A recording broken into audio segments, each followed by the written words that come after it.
ప్రజని గళం ప్రజాబలం AR5 news కి స్వాగతం. ప్రముఖ సంఘ సేవకులు మైనారిటీ నాయకులు ఎన్ ఆరిఫ్ అలీకి కాంగ్రెస్ అధిష్టానం నుండి పిలుపు. హిందూపురం ఎంపీగా పోటీకి ఆసక్తి చూపిన Arif Ali PCC chief YS షర్మిలమ్మతో పెద్దలు మాజీ మంత్రివర్యులు రఘువీరారెడ్డితో పెద్దలు పిసిసి కార్యనిర్వాహక అధ్యక్షులు మాజీ శాసనసభ్యులు మస్తాన్ వలితో చర్చించడం జరిగింది. ఏప్రిల్ మొదటి వారంలో మొదటి విడత ఎంపీ ఎమ్మెల్యే అభ్యర్థుల పేర్లు ప్రకటించే అవకాశం ఉన్నట్లు విశ్వసనీయ సమాచారం. అందులో ఆరిఫ్ అలీని హిందూపురం ఎంపీ అభ్యర్థిగా ప్రకటించే అవకాశం ఉన్నట్లు విశ్వసనీయ సమాచారం. కాంగ్రెస్ పార్టీ ఎంపీ అభ్యర్థిగా గట్టి పోటీ ఇచ్చే వ్యక్తిగా, అందరినీ కలుపుకొని పోయే నాయకత్వ లక్షణాలు మొండుగా ఉన్న వ్యక్తిగా ఆరిఫ్ అలీకి మంచి గుర్తింపు ఉంది.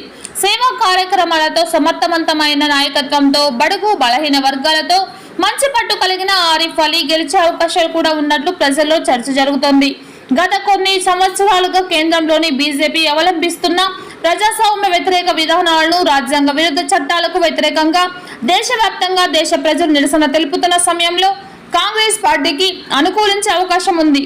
అందులో ఆరిఫ్ అలీ అయితే అందరినీ ఆమోదయోగ్యంగా ఉంటుందని ప్రజలు చర్చించుకుంటున్నారు. దానికి తోడు అనుభవజ్ఞులు రఘువీరారెడ్డి, తులసిరెడ్డితో ఉన్న మంచి పరిచయాలు, షర్మిలమ్మ రాకతో పార్టీ శ్రేణులలో వచ్చిన ఉత్సాహం, కాంగ్రెస్ అవసరాన్ని గుర్తించి ప్రజలు తిరిగి కాంగ్రెస్ వైపు చూడడం ఇవన్నీ కలిశాయి.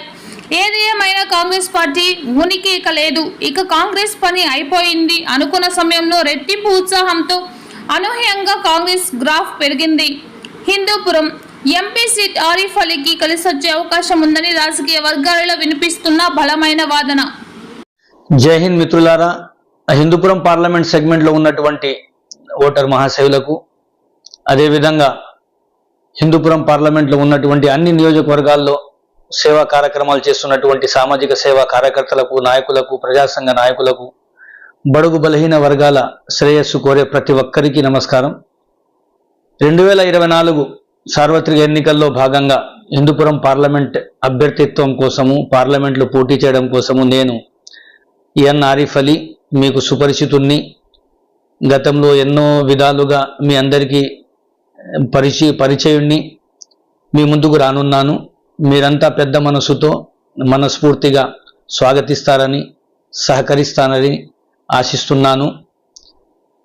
గత కొన్ని సంవత్సరాలుగా మనము దేశవ్యాప్తంగా, అదేవిధంగా రాష్ట్ర వ్యాప్తంగా చూస్తున్నాము.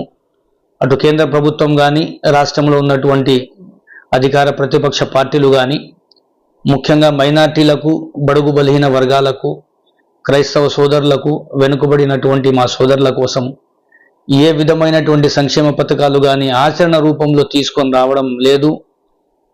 ఎటువంటి ఆదరణ కూడా ఈ పైన తెలిపినటువంటి సామాజిక వర్గాలకు అందుబాటులో లేకుండా చేశాయి.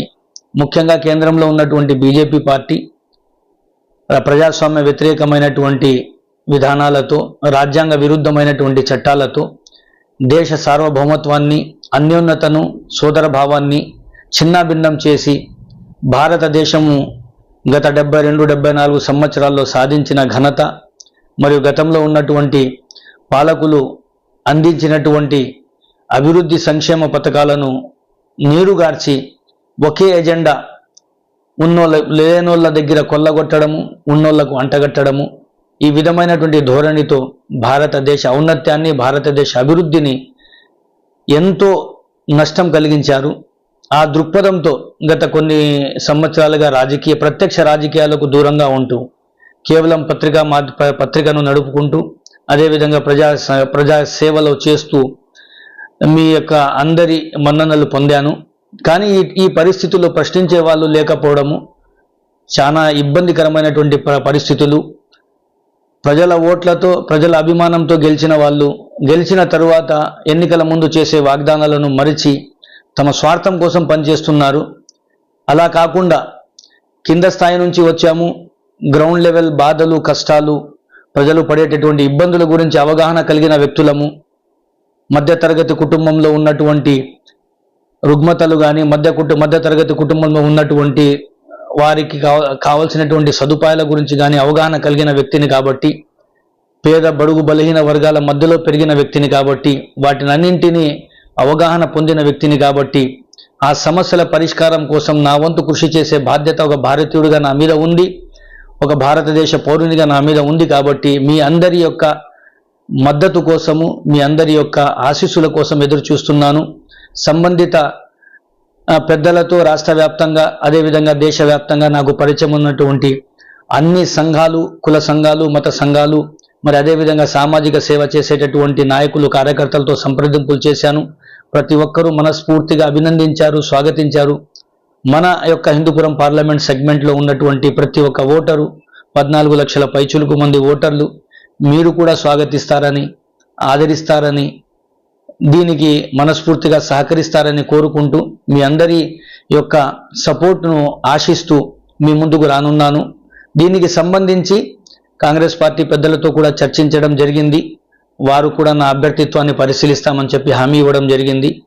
అదేవిధంగా సెక్యులర్ భావాలు కలిగిన ప్రతి ఒక్కరూ, ప్రజాస్వామ్యాన్ని ప్రేమించే ప్రతి ఒక్కరూ, రాజ్యాంగాన్ని గౌరవించే ప్రతి ఒక్కరూ, దేశంలో వసుదైక కుటుంబాన్ని కోరుకునే ప్రతి ఒక్కరూ, సోదర భావాన్ని కోరుకునే ప్రతి ఒక్కరూ నాకు సహకరిస్తారని, నాకు సపోర్ట్ చేస్తారని చెప్పి మనస్ఫూర్తిగా ఆశిస్తూ, పార్టీలకు అతీతంగా ఏ విధంగా గతంలో మేము సేవ చేశామో అదే విధంగా పార్టీలకు అతీతంగా నన్ను కూడా మీలో ఒక్కడిగా ఆశీర్వదిస్తారని మనస్ఫూర్తిగా కోరుకుంటూ సెలవు. జై హింద్ మిత్రులారా.